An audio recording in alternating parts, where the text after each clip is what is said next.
Жалал Абад облусунун Кулбайлоо айылынын тургундары бир туугандарым жана тайкежен бөлөлөрүмдү 23 февраль ата мекенди коргоо күнү менен куттуктайбыз.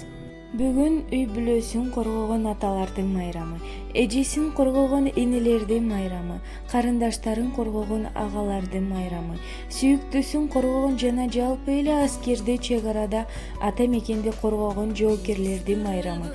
Жалпы бир туугандарымды бүгүнкү 23 февраль мекенди коргоо күнүңүздөр менен деп жалпы айымдар жана бир тууганымыздар Рахат айым куттуктайт. Жүрөгү кыргыз деп соккон, жан дили менен ата мекенди кыргыз деп сүйгөн кыргыз жигиттерине чын ден соолук, бейпил бакубатчылык жашоо каалайбыз. Бар болуңуздар менин эр азамат бир туугандарым. Bir tuğanım dayanar asıldarım, asqa sotoy bel bolor jakındarım. Karanılar dem bolot kayda jursem, amandığın tileymin barыңardın.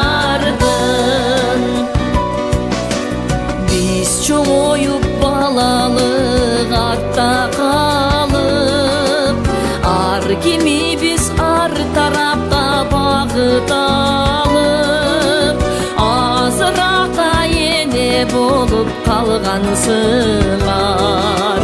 Asıl jarlı üy bülödün bakıttadır.